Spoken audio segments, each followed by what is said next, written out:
mí lo que me indigna es que el aparato político está un poco en otro dial, que no es el dial que sintonizamos la mayoría de los mortales, ¿no? Me preocupa el que se le exija tanto y tanto al ciudadano en concepto de impuestos. Me indigno cuando veo que nuestros universitarios, los pobrecitos que tienen una buena preparación, al final tienen que hacer un trabajo que está por debajo de lo que sería su preparación, o bien tienen que coger y emigrar, ¿no? Me indigno porque el tener trabajo no es sinónimo de salir de la pobreza, ni de dejar de estar en riesgo de exclusión social. Me indigno por estas cosas y muchas más.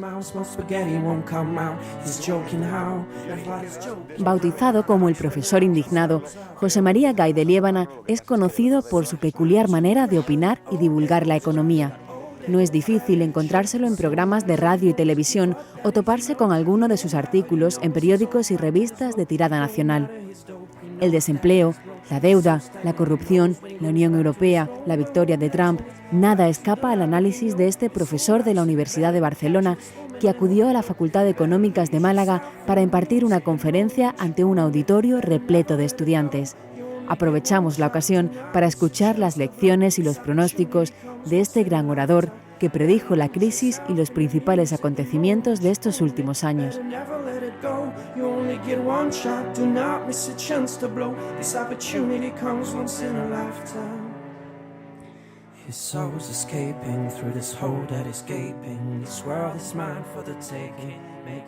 La banca ahora tiene dinero, a la banca le ha ido muy bien lo que son las medidas del Banco Central Europeo, la expansión cuantitativa, quieren dar crédito a las empresas. Lo que ocurre es que hay mucha empresa y mucha familia que ya no quiere tener deuda porque no quiere volver a sufrir. Mientras que hemos bajado desde el año 2009-2010 en unos 500.000 millones de euros, 500.000 millones de euros, la deuda del sector privado en España, de empresas y familias.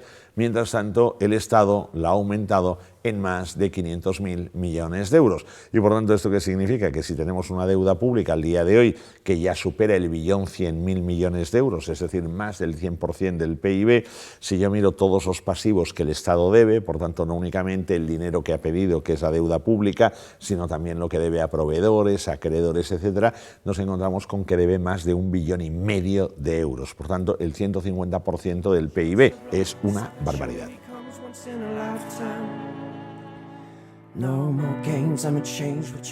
En España, en la mayoría de concursos que la Administración pone en marcha, normalmente solo se presenta un proveedor al que se le adjudica evidentemente el contrato.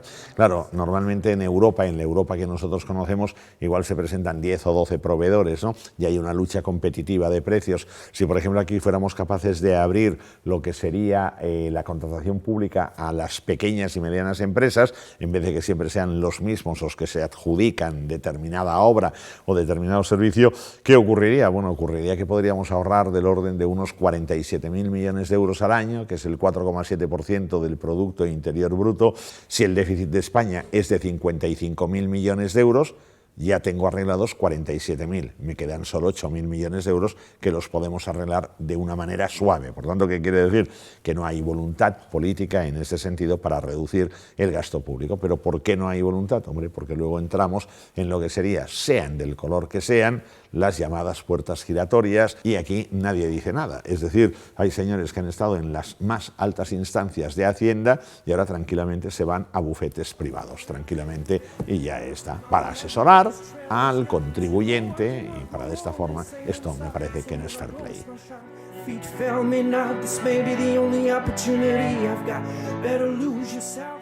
Yo creo que es muy interesante porque yo a finales del año pasado, 2015, creo recordar que era finales de 2015, principios de 2016, hablaba de lo que podían ser, de lo que iban a ser los cisnes negros para la economía mundial en el año 2016. El primero que yo presentaba como cisne negro era el Brexit, ¿no? El Brexit. Entonces la gente me decía, hombre, oye, eres un exagerado, que Reino Unido va a dejar Europa. Y el último era que Donald Trump ganaría las elecciones en Estados Unidos. Nos hemos de plantear muy seriamente lo que está pasando. Y el problema es que los norteamericanos se descuelgan de Europa y que Reino Unido se descuelga de Europa. Por tanto, lo que tenemos que hacer es mirar a ver si nuestros sobacos se están oliendo un poco, porque claro, nos van a dejar Rusia por un lado y Europa se queda con una debilidad. Entonces, claro, ahora yo me pregunto, ¿y esta Europa qué quiere ser? y resulta que aquí nadie quiere ser nada. Es decir, aquí lo de la solidaridad europea, cuando hay problemas en un país y en la banca de un país, más o menos puede haberla, pero pagando. Entonces, claro, el europeo dice, a ver, a mí todo lo del euro, todo lo que los nuevos cambios, a mí esto ¿qué me representa? A mí no me representa una mejora en mi calidad de vida. Mi hijo no tiene asegurado un trabajo, yo tenía un sueldo y me lo han recortado. ¿Qué futuro me espera? Yo me quiero salir del euro. Y vamos a empezar a vivir un movimiento en Europa, yo creo que en los próximos 2 años, que va a ser una corriente de salida del euro, con lo cual no soy muy optimista en estos momentos sobre el futuro de la Europa unida. Pero lo que me preocupa es que no hay líderes, es decir, en España no hay ningún líder al día de hoy, un Moisés que nos lleve a la tierra prometida económicamente, pero es que en Europa tampoco hay ningún líder. Más que ser crisis, ya estaríamos ante lo que sería un cambio de escenario económico, es decir, la economía ha variado ostensiblemente, ha sufrido una transformación, el mundo ya no es exactamente igual ahora en 2016 que lo era antes de 2008.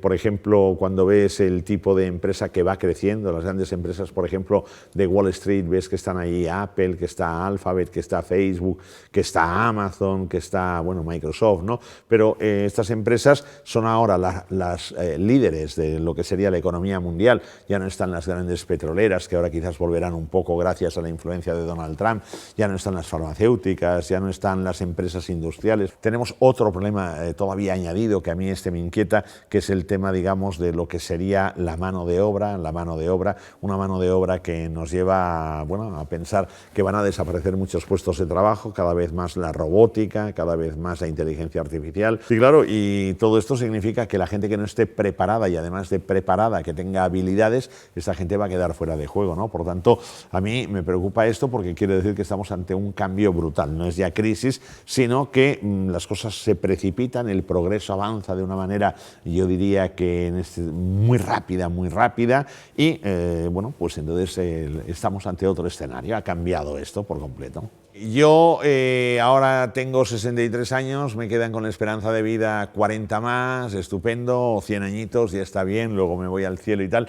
Pero a mí, ¿qué es lo que me preocupa? Me preocupa que no veo ninguna solución, digamos, para salir hacia adelante. Entonces, claro, algo hemos de pensar, ¿no? Una solución. Yo lo que querría sería que apareciera un Moisés económico aquí, que se encarnara en la tierra, en esta España nuestra, y que diga, este es el camino a seguir. Este camino tarda 40 años, 40 años, pero Moisés, aquel, no tenía GPS. Este le podríamos poner un GPS que fuera de calidad, no de oferta, y al menos podríamos llegar antes a una tierra prometida. Y esto es lo que tendríamos que hacer, es decir, encontrar un poco lo que sería la solución, ¿no? Una solución en donde digamos, a ver, queremos gente que esté iluminada y que no sepa llevar. Un alumno me dice, bueno, y si usted fuera presidente del gobierno, ¿qué haría? Digo, bueno, yo no sería presidente del gobierno. Digo, pero yo lo que haría si fuera presidente del gobierno sería nombrar de vicepresidentes a Amancio Ortega y a Juan Roig. Y entonces, ¿y por qué? Hombre, porque son dos empresarios que además en tiempos de crisis han sabido llevar sus empresas a lo más alto y por tanto a mí lo que me interesa es ese tipo de personaje que esté en la política española. Creo que hemos de conseguir un poco de cambio, de transformación, de metamorfosis, porque si no, las cosas costará de que vayan bien.